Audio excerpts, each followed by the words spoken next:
In the meantime, we go to the game of the night in L.A. Lakers hosting the Jazz. Look who's in the house. Super Bowl champ Aaron Donald watching LeBron James in action. Take you right to the second scary moment for Anthony Davis. Goes up to catch the high pass and comes down like that. Davis obviously in pain, rolling around on the floor. And when you watch the replay, you see why. Look at the ankle. The right ankle rolled. He would need help coming off the court from his teammates. He would not return. Fourth quarter, game tied at 94.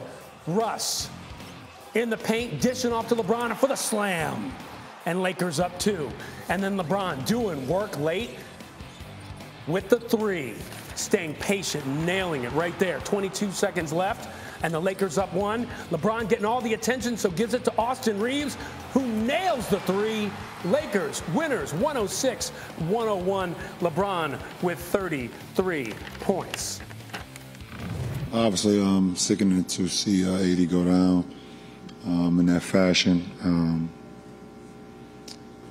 Hope he's fine. Obviously, his health is most important for him individually, for our ball club. And, I've seen it too many times, obviously, so I just wish him the best. And there's still a game need to be played at the end of the day. And I still have to make plays and to try to help us win. I was able to do that. You can see you can hear his voice, the bittersweet nature of all of this. Brian Windhorst now joining us from Cleveland. Wendy, in a season filled with bad breaks for the Lakers, they got another huge one last night. What more can you tell us about the Anthony Davis injury? Yeah, he's going to have an MRI today. This is obviously a significant sprain. If it shows that he's got a second-degree ankle sprain, you're looking at a few weeks, and obviously he gets a head start with them being off for a week here for All-Star. If it's worse than that, it could be something that's a couple of months, and now you're talking about maybe threatening the season. The Lakers have the third most difficult remaining schedule. This is a very difficult hand for them to be dealt. Right now, they've got one of the 10 worst records in the league, and they really just didn't give themselves any wiggle room. And when you consider what LeBron said earlier this week, which is that his knee that he was just missed a few games with a couple of weeks ago is not right and is not going to be okay till the offseason, you wonder how much he's going to be able to give and if he's going to be able to play the kind of load they're going to need him to have any sort of chance to make the playoffs. Man, and when you talk about a few weeks and possibly more, if the injury is more serious, that could destroy the Lakers' season. Now, as we speak, the Lakers are the 9 seed. They got a very difficult remaining schedule. So give me a sense of your outlook of the remainder of the regular season for this struggling team. Yeah, so because they don't have their draft pick, in fact, it's going to be really interesting to see if their pick stays in the top 10, it goes to New Orleans, or it goes to New Orleans. If it's outside the top 10, it goes to Memphis. So those teams have different rooting interests for the Lakers. But because they don't have control of their draft pick, they're really incentivized to just try to keep on winning. But because you've got LeBron with that knee, I don't know how hard it's prudent to hit the gas pedal.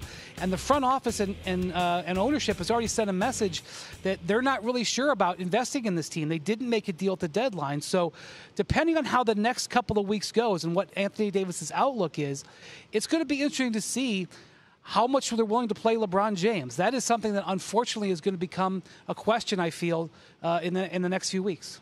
Wow, and to pass up on the season, I wonder how that would play with L.A. fans just coming off that big Super Bowl win for the Rams. Now, from Anthony Davis's injury to what's going on in New Orleans, we take a look on Wednesday. NOLA.com reported that Zion Williamson may need a second surgery on his right foot. Zion hasn't played a single game this season and has suited up only 85 times since being drafted in 2019. So, Wendy, I want to bring you back on this. The Zion news took a lot of us by surprise yesterday. What more can you tell us about that? Yeah, so the Pelicans and Zion's family have gone to great lengths to keep his situation confidential. But let's just judge the actions. The actions are he was ramping up to return to play in December. Then they shut him down. And in the first week of January, they said there would be an update in 2 or 3 weeks. It's now been 6 weeks. So I think we can make the assumption that it has not been healing. A couple of weeks ago, the coaching staff and the players became aware not to expect Zion back for the foreseeable future. So when they entered the trade deadline and made the big move for C.J. McCollum, they did that knowing that there was a good chance Zion wasn't going to be able to play in the short term and maybe the rest of this season. And obviously, this is something that is very concerning. He has now played 85 games and missed 117 in his career. For a guy that's supposed to be a franchise-changing player, it's just been a very disappointing start to his career. And so then, Wendy, that makes us look at Zion's future, because you look at this, you mentioned the trade, and they obviously have high aspirations in New Orleans, but why are the Pelicans in such a challenging position when you look at Zion and others? Yeah, Ryan. So this summer, Zion is eligible for a contract extension, and I'm sure he is interested in doing so. But how do you handle that for a guy who may not have even played a game this season and has missed the majority of his first 3 seasons? There is some history to this. Joel Embiid, for example, was injury-plagued early in his career, and the Sixers gave him a contract that had a bunch of triggers depending on games played. But it is not going to be just a guaranteed, let's give him a max contract, celebrate, and move on. That is something that, along with Zion's health, is something we're going to have to watch very closely as we head into the summer. Wow, 2 things I never thought we'd be talking about at this point. The Lakers possibly not in the playoffs, and Zion possibly not getting a guaranteed max extension. Wendy, thank you so much. Appreciate the update. Thank you for watching ESPN on YouTube. For live streaming sports and premium content, subscribe to ESPN+.